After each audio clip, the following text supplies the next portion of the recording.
Kaya Bhyantaravanina Grihita Sarasva Katumbaya Krudayati Gavachet Cha and sometimes Dushashena unbearable Kaya Abhyantaravanina because of the fire of hunger and thirst within the body. Grihite Sara whose patience is exhausted. Sva Katumbaya unto his own family members.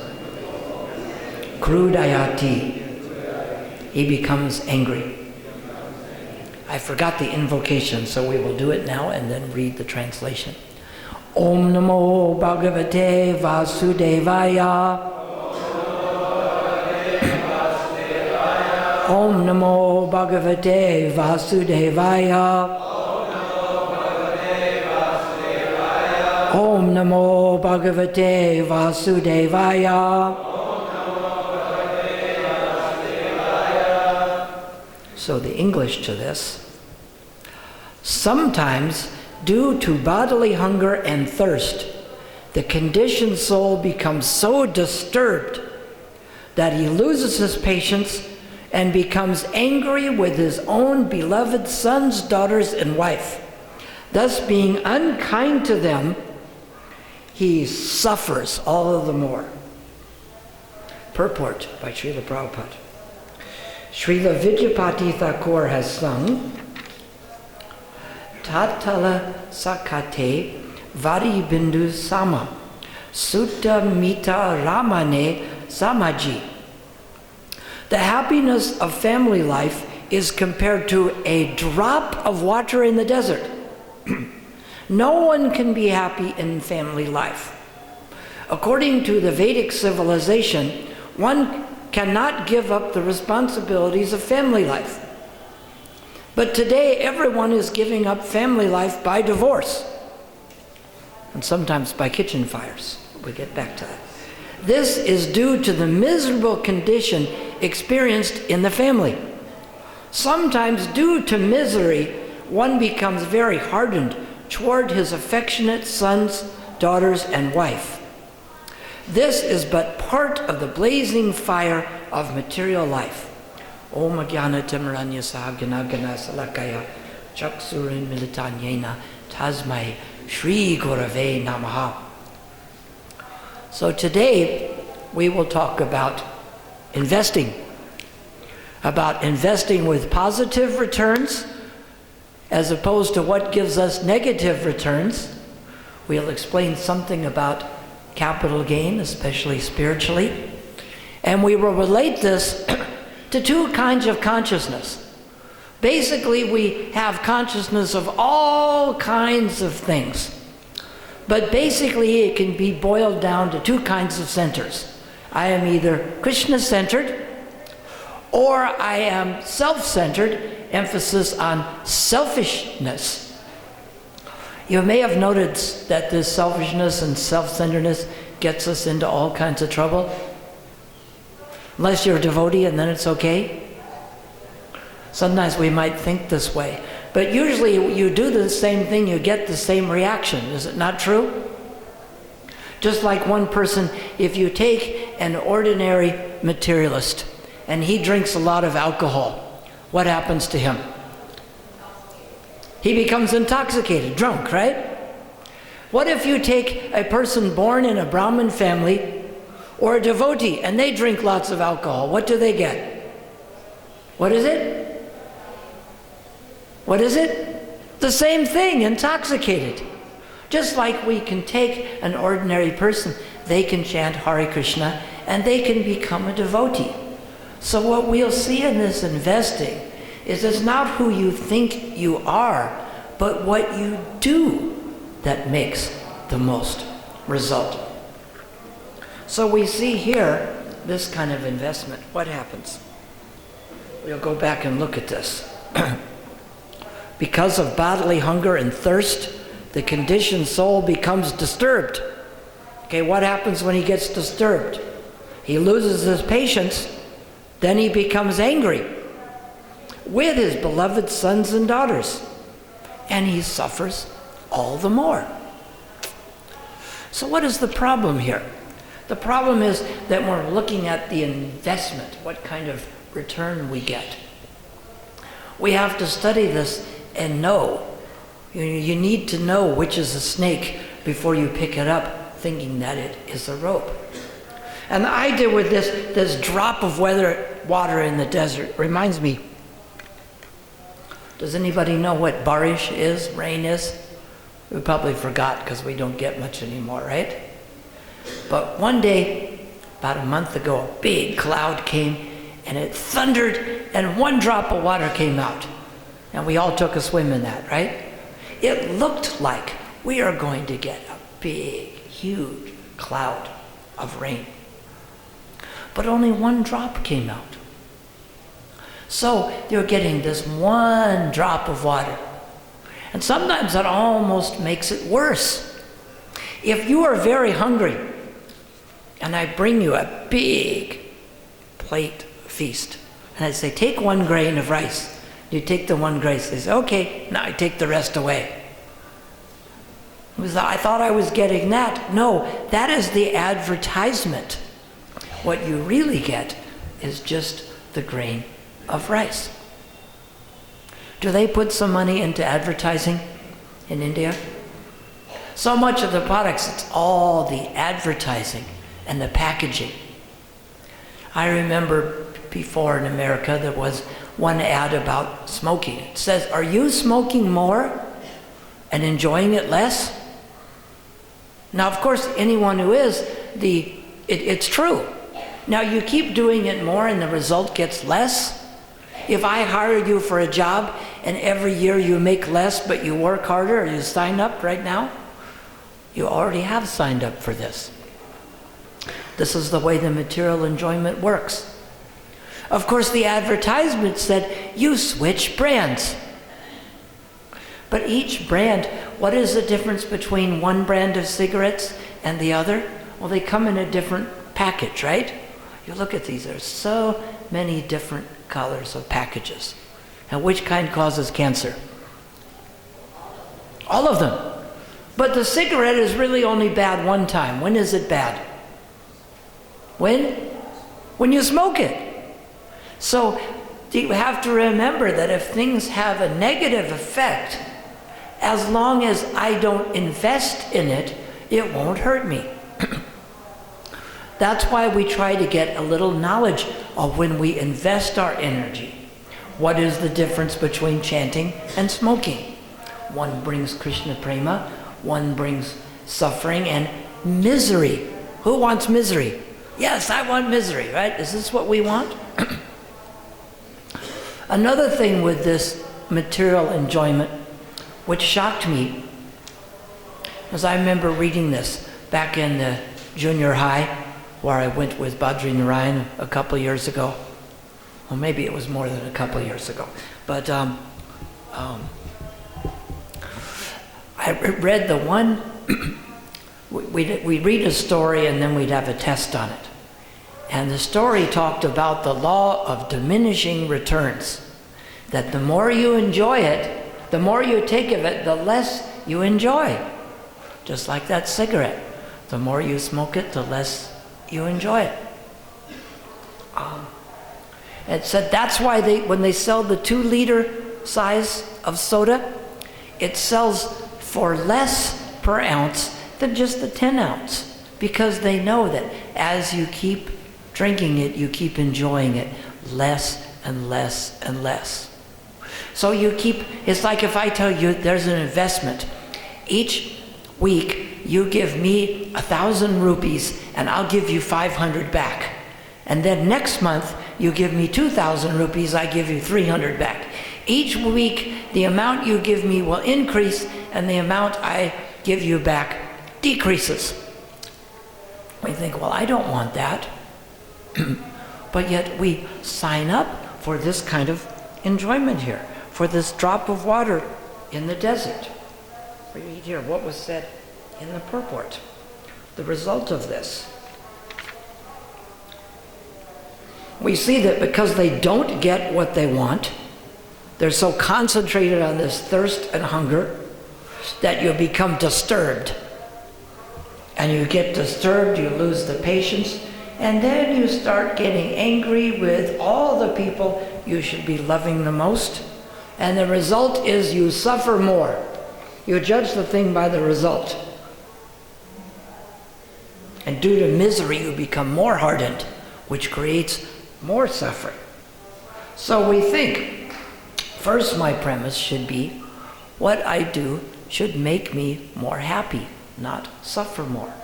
So we go back, we look at self-centered activities. I'm the one leaf on the tree. Forget the rest of the tree, I'll just water that leaf. And then the whole thing dies. In fact, I'll just cut the tree down so I can just water my leaf. I'll show the rest of you leaves. I'll just cut the tree down and water my leaf. Now you'll be sorry, won't you? And they think this way, right? We think this way, but the whole trouble is once you get invested, because once you get started with something, you continue on that path. This life of material enjoyment is like the person jumps off the 100-story building, and as he passes by the 95th floor, so far it's not a problem, right? And we read how this misery comes with this diminished return. My desire to have it is increasing, while my desire to get it is decreasing. Of course, this creates misery. You know, Krishna gives us some instruction like this in Bhagavad Gita. In the 2nd chapter, this is where we think about it. He says, while contemplating, we all contemplate something. While contemplating the objects of the senses, do we get everything we want? We become attached to them. And from such attachment, lust develops. And then from the lust comes anger, like we're reading about here. When there's anger, we get complete delusion. And when there's complete delusion, our memory becomes disturbed, back to disturbed. When the memory is disturbed, our intelligence is lost. When our intelligence is lost, we fall back again into the material pool. Don't you hate it when that happens?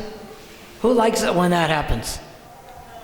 I'm going to sell you some suffering. Who wants to buy some suffering? No? Can't seem to sell it. But yet people are buying it all the time. We look at this scenario. This is why they say a stitch in time will save 9. If you see yourself bleeding, you don't look at this and say, oh, this is terrible. And the material enjoyment is quite often like the person who is a hemophiliac. This person, if he gets any cut, he bleeds. Some people like to cut themselves. Now, if you can't stop bleeding, the last thing you want to do is keep cutting yourself. So the point is to stop this symbol of sin, of lust, in the beginning. You know, how do we do this? How do we orient ourselves towards people so that this doesn't happen? You know what? Let me read something from Bhagavad Gita that Krishna says. Because now we've discussed the problem, but what would the proper solution of investment be? In the 12th chapter, 13 and 14th verse, Krishna says, Adaveshta sarva bhutanam maitreya karuna evacha nirmamo nirahankara samaduka sukakshami santushta satatam yogi yatatma trida nishchayaha mayi arpata mano buddhir yo mad bhakta same priyaha. One who is not envious, but a kind friend to all living entities, who does not think himself a proprietor, who is free from false ego, who is equal in both happiness and distress, who is tolerant, always satisfied, self-controlled, and engaged in devotional service with determination. His mind and intelligence fixed on me. Such a devotee of mine is very dear to me. Krishna is giving us the formula so that we can become fixed and not be miserable and mistreat others and get more misery. Prabhupada says here in the purport that coming to the point of pure devotional service, the Lord is describing the transcendental qualifications of a pure devotee. A pure devotee is never disturbed in any circumstances. There's a good solution to that. Nor is he envious of anyone. Nor does a devotee become his enemy's enemy. He thinks this person is acting as my enemy due to my own past misdeeds. So it is better to suffer than to protest. When a devotee is in distress or has fallen into difficulty, he thinks that it is the Lord's mercy upon him. He thinks, thanks to my own past misdeeds, I should suffer far, far greater than I am suffering now. So it is by the mercy of the Supreme Lord that I am not getting all the punishment I am due. It's funny, one friend of mine from a long time back, I actually told this person that the temple needed money for deities, and he gave $5,000 to buy the deities on Laguna Beach. And one day he had a dream. He said, I cut the top of my thumb in the food processor, and he called me. He said, I was taking a nap, and I had a dream you had your hand cut off. So then I felt grateful that I didn't get my full punishment. So I'm not getting all the punishment I am due. I'm only getting a little by the mercy of the Supreme Personality of Godhead. Therefore, he is always calm, quiet, and patient, despite many distressful conditions. A devotee is kind to everyone. Nirmama means that a devotee does not attach much importance to the pains and trouble pertaining to the body, because he knows perfectly well that he is not the material body. He does not identify with the body. Therefore, he is free from the conception of false ego and is equipoised in happiness and distress. He is tolerant and is satisfied with whatever comes by the grace of the Supreme Lord. He does not endeavor much to achieve something with great difficulty. Therefore, he is always joyful. There's a good point there to see with our investing in different things, is that one, it may sound good to look at selfish, self-centered activities. It's amazing. We start out with great ideas. It's like my stepfather used to say to my stepbrother, Albert, the road to hell is paved with good intentions. So I think materially, I will do something for myself, but I'll also give a few to other people. So in my mind, I start out with these ideas for family. I'm thinking I will give to you, but I'll take 70 and I'll give 30. And the other people are thinking, well, they'll take 80% and give 20. Does this sound like a problem? Here's where the problem lies. So in my mind, I'm thinking in goodness, that I will work for myself, but I will have some good intentions, right? Good intentions will be there. So then my intention is good, but my endeavor is in the mode of passion. I just have to have what I want, and I'm willing to do anything to get it. And then my result becomes in the mode of ignorance. I become frustrated. So we find that these materially centered activities based on selfishness bring a diminishing return. I keep wanting more and I'm getting less. And so we start blaming others. And as Prabhupada is saying here, that if we accept responsibility for my own past karmic activities, then we get through it better. if I'm always trying to blame others and don't accept my own responsibility, then I'm going to stay in misery. That is why we have to study these Shastra and see what is there, what we should do in our life. You know, there's different kinds of readings and lectures that can be given. And this is why we see that what Prabhupada gives us is the most valuable. Because one kind of talk or lecture can be just a descriptive. We can give a description of Bhakti Yoga. We can say that they chant names of God and they worship forms of God. Sometimes they use instruments and sometimes they use beads. And we will talk something about the theory of Bhakti and the theory of Krishna consciousness. And we see that when a course is taught on just description, it doesn't give us near as much as if a talk is given on a change of value to show the value of Krishna consciousness and why one might want to engage in Krishna consciousness. But even better than the talk on the value of something, particularly Krishna consciousness, is a call to an action, getting people to want to engage in the Krishna consciousness has a far greater effect than just giving a description of Krishna consciousness. Like the difference of describing a harmonium or showing someone how to play it. Because even better than the call to action is an instruction on how to do it. We read many times, what is the Bhakti Rasamrita Sindhu called? Is it called a description of devotional service, a discussion of values in devotional service, or an instruction on how to practice Krishna consciousness? Which one is it? Which one? Instruction. Because the instruction shows us how to do it. How are you going to become a better harmonium player? By learning an instruction on how to play it, or taking a course on the theory of musical theory.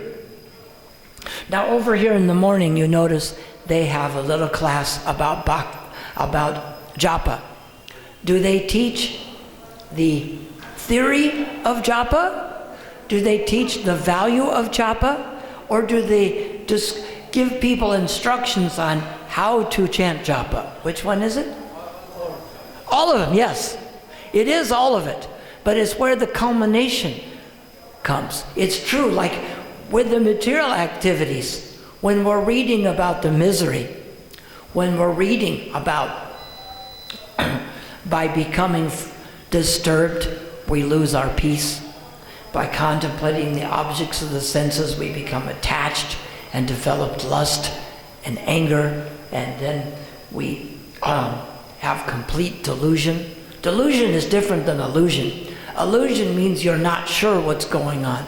Delusion means you're sure of what you're doing, but what you're doing is the wrong thing.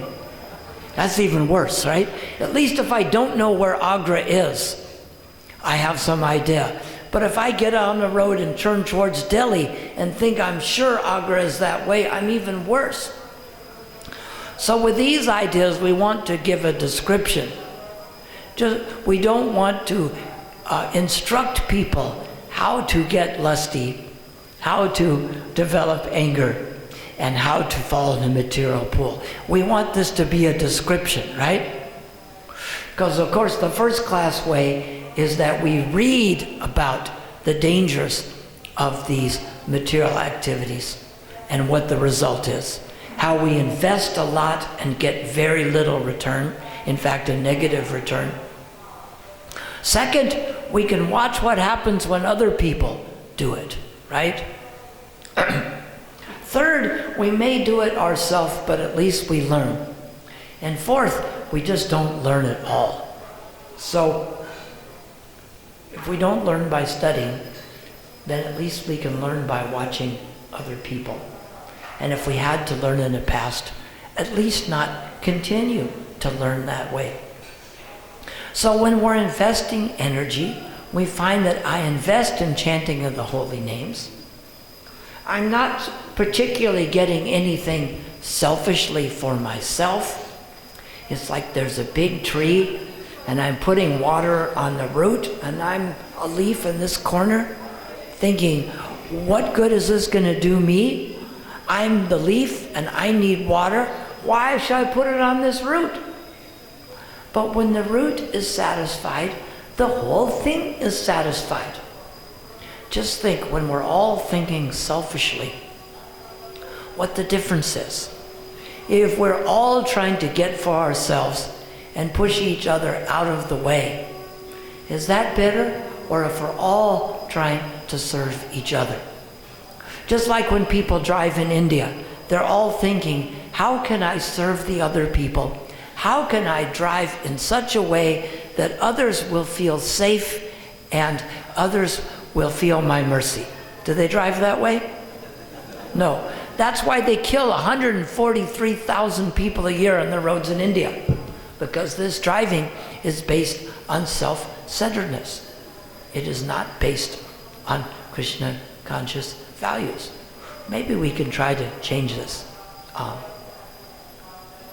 But we see the results of this when we engage in this.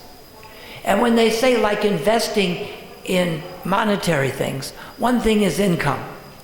The property gets a certain amount of income each month, and that is the income. The capital gain means you bought it for one price and sell it for another. How can we attach this to devotional service? Well, the best capital gain, if you can find a property that's worth 10 lakhs of rupees, and you can get it for 1 lakh, and maybe the value will go to crores, this is the perfect thing to do, because it will get there on its own. How do we apply this in devotional ideas? We find some people who are not of very much value, but they are willing to become of great value. Just like Lord Nityananda went to Jagai and Madai. Did they have much spiritual value? When they took to the holy names, did they get great value? They did, didn't they? If we can find the people who appear to be in distress or don't seem to have many spiritual values, but they're willing, then when those people make spiritual advancement, we get the credit for that. Now, sometimes we may run into someone and maybe they're not ready yet. Maybe we could actually get that person to go home and get other people to follow some of these instructions. Say I'm talking to someone here and I want that person to benefit by some of the instructions of Krishna consciousness. I want some of their relatives and friends to benefit. How can I do that if they're not here? Say that person has come from Andhra Pradesh, or they've come from Kanyakumari, way on the bottom of India, and they're going home.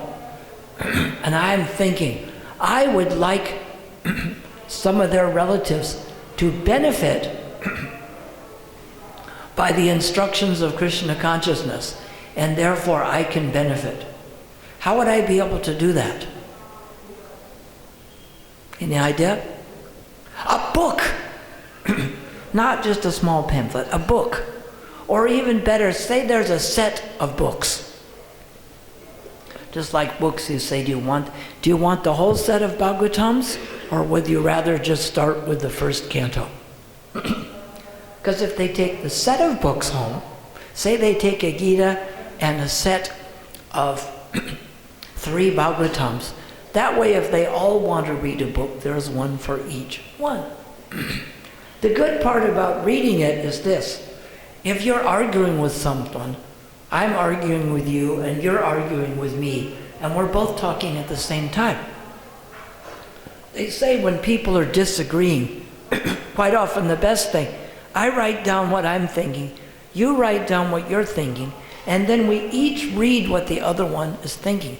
Because when you're reading, you're paying complete attention to what is there. Maybe I'm not ready to read it today, maybe next week, maybe next month. But if the book is there, it's available. And when you read, you are taking in that without trying to argue with it. So this is why the value of the book is there. Number one, it is pure spiritual instructions. It also gives the description and the value, but it culminates in the instructions how to practice Krishna consciousness. You don't want to go to a doctor who describes the disease you have and how terrible it is and then sends you home. You want him to then say, now, here is a medicine, you take this 3 times a day along with this, and instructs you what you do to get better. So you may want the description, but you want the description to culminate in an instruction of how I can practice this in spiritual life. And we do this in a team here, just like the point is made here, to help other family members. Because why is there the misery in family life? Because I am thinking, I will put all these people are here for my enjoyment. And if they don't give me the enjoyment I expect, I'm going to be angry. But if I think, how can I serve Krishna? And how can I serve other devotees? Then I actually become more happy. When we are so stuck in the mode of passion that we're willing to do anything to make ourselves happy, even if it doesn't work, that's the crazy thing. They don't know, and they think that these activities will make them happy. But they found the activity made them miserable, and they keep trying it. Just like Einstein said, the definition of insanity is to do the same thing but expect a different result. Right? They drink some alcohol, they get on a motorcycle in Vrindavan, and they have a problem. But next time will be okay, right? Is that possible? If you do the same thing you did, you'll get the same result. Now we look at some investment. If I just get here in the morning and I can see Lord Chaitanya, Lord Nityananda, Krishna and Balaram, and Radha and Shyamsundar, it doesn't require crores of rupees. It just requires enough willingness to get myself there and pray to the deity. And then I have to get some beads out. I have them here. They're not very heavy. They're already strung. We chant the 16 words each time on each bead, and we find that this investment gives a very great return on our investment. But the best thing is, when we're helping others, we can help each other to progress in devotional service. You know, we fight each other. The best thing is we just find faults in each other's, and that way I feel good myself. Is that right? That's why Prabhupada said that we will show our love for each other by how many faults we find in each other. Was that it? No? What did he say? By how willing we're able to cooperate with each other. You know, there was a seminar that taught differently than this. There was a seminar taught by Ramachandra Puri, Ramachandra Khan, and Gopal Chakravarti. And this seminar is called How to Find Faults in Devotees That Don't Have Them. There's some special tricks you do. What you do is just imagine that you're pure and others find, others have faults. Another good trick is always keep some hibiscus flowers. Just in case you have to discredit a devotee, you put some hibiscus flowers in front of their residence, and then you show everybody what problem they had. So by pointing out faults in them, the result will be, well, Gopal Chapala didn't suffer anything from that. Well, other than the leprosy. Other than that, did he have any problems? Or is that enough? So we see, if he found faults that weren't there, and he got the leprosy, But the good part was Srivas Thakur worried about this? He wasn't, because this is the good part. When I go to buy the vegetables and fruits for the deities and take home every Saturday, there is one man that he finds fault with everyone, not just me, but he always has something rude to say. So I told one of the fruit vendors, I said, this man is my best friend. And he said, how can I be your best friend? He says, I only say critical and mean things to you. I said, because it says in the Vedas that if someone criticizes me and I don't have to respond to it, they get all my bad karma and I get all their pious activities. I said, that makes you my best friend. His face dropped, and you know, he's never criticized me since then. So again, we look at the point of this investing. The basic thing is what happens when we invest in selfish-centered ideas opposed to if I invest in Krishna-conscious ideas. And so we need to check our motives. Am I trying to serve Krishna and the other devotees? Or am I trying to serve myself? And if we think about this on a regular basis, then we will have success in Krishna consciousness, and we won't be miserable to the other people in our life, because we find that people who are miserable to the other people in their life, they end up very unhappy, they suffer, and they don't become Krishna conscious, and they take a birth where things either end up the same or get worse. So we have to check the things we do. If we're not sure, take a look and see, why am I doing this action? What is my motives? Am I trying to serve Krishna, or am I trying to serve myself? If we don't know, we don't take some action. Like the one person told me, well, I didn't know what to do, so I screamed and yelled and I threw a rock at the person. I said, when you don't know what to do, you don't do it. You take some advice from others who can help you.